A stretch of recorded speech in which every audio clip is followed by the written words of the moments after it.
السلام علیکم ورحمۃ اللہ وبرکاتہ۔ اعوذ باللہ من الشیطان الرجیم، بسم اللہ الرحمن الرحیم۔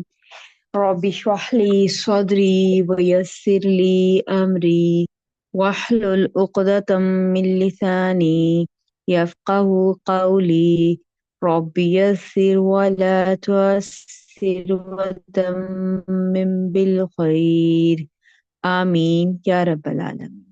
آج ہم کیا پڑھیں گے؟ آج ہم انشاءاللہ پڑھیں گے کاف زال با حروف مادہ سے باب دعا سے تصویر کریں گے انشاءاللہ۔ فعل ماضی مضارع امر نہیں فاعل مفعول اور مصدر بنانا دیکھیں گے، اور قرآن پاک میں کہاں کہاں یہ ورڈ استعمال ہوئے ہے اس کو بھی انشاءاللہ دیکھتے ہیں۔ فعل مضارع سورہ البقرہ آیت نمبر 10 میں ہمیں نظر آئے گا، اسم الفاعل سورہ مومن میں نظر آئے گا، اسم مبالغہ سورہ صاد میں نظر آئے گا۔ ترجمہ کیا ہوگا؟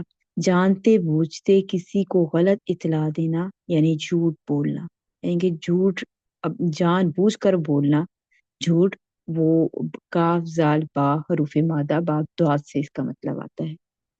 فعل ماضی کی کردان دیکھ لیتے ہیں۔ کذبا اس نے جھوٹ بولا، کذبا ان دو نے جھوٹ بولا، کذبو ان سب نے جھوٹ بولا، کذبت اس ایک عورت نے جھوٹ بولا، کذبتا ان دو عورتوں نے جھوٹ بولا، کذبنا ان سب عورتوں نے جھوٹ بولا، کذبتا تو ایک مرد نے جھوٹ بولا، کذبتما تم دونوں نے جھوٹ بولا، تم سب نے جھوٹ بولا، کذبتی مؤنث حاضرہ کا صیغہ ہو جائے گا، تم ایک عورت نے جھوٹ بولا، کذبتما تم دونوں عورتوں نے جھوٹ بولا، کذبتنا تم سب عورتوں نے جھوٹ بولا، کذبتو میں نے جھوٹ بولا، کذبنا ہم نے جھوٹ بولا۔ فعل مضارع کی گردان کاف سال با حروف مادہ باب دعا سے، دورابا یدریبو کے وزن پر، تو کذبا یکذبو، یکذبو وہ جھوٹ بولتا ہے یا بولے گا، یکذبانی وہ دو جھوٹ بولتے ہیں یا بولیں گے، یکذبونا وہ سب جھوٹ بولتے ہیں یا بولیں گے، تکذیبو وہ ایک عورت جھوٹ بولتی ہے یا بولے گی، تکذیبانی وہ دونوں جھوٹ بولتی ہیں یا بولیں گی، یکذبنا وہ سب جھوٹ بولتی ہیں یا بولیں گی۔ تکذیبو تو ایک مذکر جھوٹ بولتا ہے یا بولے گا، تکذیبانی تم دونوں جھوٹ بولتے ہو یا بولو گے، تکذیبونا تم سب جھوٹ بولتے ہو یا بولو گے، تکذیبینا تم ایک عورت سے جھوٹ بولتی ہو یا بولو گی، تکذیبانی تم دونوں جھوٹ بولتے ہو یا بولو گے، تکذبنا تم سب جھوٹ بولتے ہو یا بولو گے۔ اکذبو میں جھوٹ بولتی ہوں، نکذبو ہم جھوٹ بولتے ہیں یا بولیں گے۔ فعل امر کی گردان جیسے کہ آپ سب جانتے ہیں کہ فعل امر جو ہے وہ مضارع کے حاضر کے صیغوں سے بنتا ہے، تو یہ بن جائے گا ایک زب مت ایک زب جھوٹ بول، ایک زبا تم دونوں جھوٹ بولو، ایک زبو تم سب جھوٹ بولو، ایک زبی تو ایک مؤنث جھوٹ بول، ایک زبا تو ایک تم دونوں جھوٹ بولو، ایک زبنا تم سب جھوٹ بولو۔ فعل نہیں کی گردان ہو جائے گی، یہ بھی فعل نہیں بھی فعل مضارع کے حاضر کے صیغوں سے بنتا ہے۔ پہلے سٹیپ میں ہم مضارع کو اخف کرتے ہیں یعنی مصوم کر دیتے ہیں اور شروع میں لام زبر الف لا کا اضافہ کر دیتے ہیں، تو یہ فعل نہیں بن جاتا ہے۔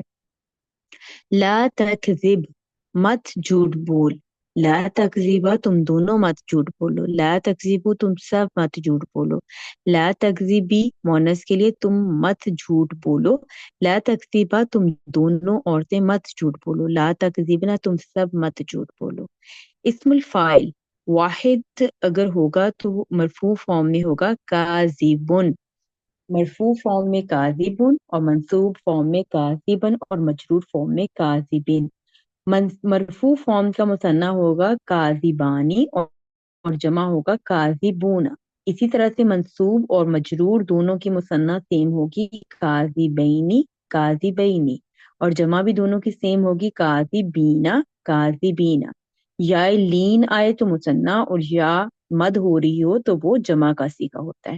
اس میں مبالغہ فعالن کے وزن پر کذابن، مبالغہ جیسے آپ سب واقف ہیں کہ کسی چیز کو بڑھانا، ایگزیجوریٹ کرنا، ٹھیک ہے، کذابن بہت بڑا جھوٹ، بہت بڑا جھوٹ یعنی کہ جھوٹ کو تھوڑا ایگزیجوریٹ کر دینا۔ مصدر کذبن، ٹھیک ہے، اور اس اب دیکھتے ہیں ہم قرآن پاک میں کہاں کہاں ہمیں نظر آ رہا ہے. تو یہاں سب سے پہلے دیکھیں کاذبن ہمیں اسم الفاعل نظر آیا ہے. کاذبن اسم الفاعل.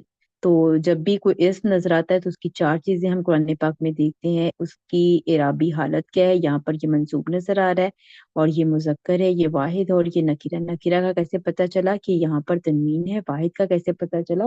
کیونکہ اس میں مثنیٰ اور جمع کی کوئی علامت نظر نہیں آ رہی. اور مذکر کیسے پتہ چلا؟ کیونکہ اس میں مؤنث کی بھی کوئی سائن ہمیں نظر نہیں آ رہا. اس کے بعد ہے کاذبوہ. ٹھیک ہے، کاذبوہ. تو کاذبو جو ہے یہ ہمارے پاس اس میں ذات ہے اور اسم کے ساتھ جب ضمیر اٹیچ ہو کر آتی ہے تو مرکب اضافی کی کنسٹرکشن بنتی ہے. اور یہ کنسٹرکشن جو ہے وہ مرفوع ہے کیونکہ مضاف کو دیکھ کر اس کے اعراب کا فیصلہ کرتے ہیں. اور یہ مذکر ہے کیونکہ اس میں مؤنث کے کوئی سائن نہیں ہے اور ہو ضمیر ویسے بھی مذکر کی ہی ہوتی ہے. واحد ہے. ٹھیک ہے، اور یہ معرفہ ہے. معرفہ کیسے ہے کہ مضاف الی المعرفہ ہے. جیسے جو مضاف کی کیٹیگری میں آپ لوگوں نے پڑھا ہوا ہے مضاف الی المعرفہ، یعنی کہ مضاف الیہ اس کا جو ہے وہ ضمیر ہے جو کہ ضمیر معرفہ ہوتی ہے. تو اگر مضاف الیہ معرفہ ہوگا تو پورا مرکب جو ہے وہ مضاف الی المعرفہ کہلائے گا. تو یہ پوری کنسٹرکشن کیا ہے؟ معرفہ. تو یہاں پر اسم الفاعل جب استعمال ہوا ہے تو وہ جھوٹا. ٹھیک ہے، وہ جھوٹا. تو یہاں پر کذبہ اس کا جھوٹ. ٹھیک ہے، تو یہ ریلیشن شو کر رہا ہے اس کا، یعنی کہ اس یعنی کہ ہو کا تعلق ظاہر کر رہا ہے کذبہ کے ساتھ، جھوٹ کے ساتھ. مرکب اضافی میں ریلیشن شو کیا جاتا ہے، تعلق شو کیا جاتا ہے. جی، فعل مضارع استعمال ہوا ہے سورہ البقرہ آیت نمبر 10 میں یکذبون. یہاں پر فعل مضارع جمع مذکر غائب کا صیغہ استعمال، یعنی کہ تھرڈ صیغہ ہے فعل مضارع کی گردان کا. یکذبون وہ جھوٹ بولتے ہیں یا بولیں گے. تو یہاں پر ہے وہ جھوٹ بولتے ہیں. اب وَلَهُمْ عَذَابٌ أَلِيمٌ ان کے لیے دردناک عذاب ہے کیونکہ وہ جھوٹ بولتے ہیں. تو آپ دیکھ لیں یہاں پر کہ جو جھوٹ بولتے ہیں ان کے لیے کیا ہے؟ دردناک عذاب ہے. تو اللہ پاک سے دعا ہے کہ اللہ تعالیٰ ہمیں بچائے جھوٹ بولنے سے اور اللہ تعالیٰ ہمیں دور رکھے جھوٹے لوگوں سے. جی، اس کے بعد اس میں مبالغہ استعمال ہوا ہے سورہ صاد میں.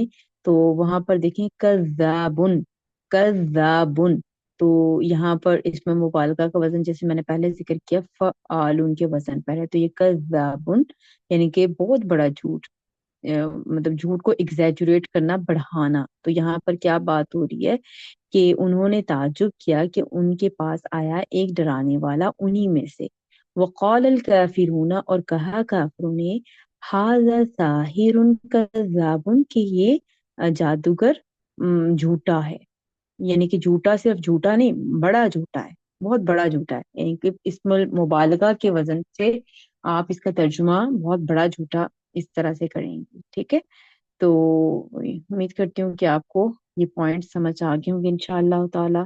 تو اللہ تعالیٰ سے دعا ہے کہ اللہ تعالیٰ اس علم کو ہمارے لیے نفع بخش بنائے اور اللہ تعالیٰ ہم سے یہ قبول کر لے. ہماری چھوٹی سی کوشش اللہ پاک قبول کر لے اور اللہ تعالیٰ قرآن پاک کو سمجھ کر اس پر عمل کرنے والا بنائے.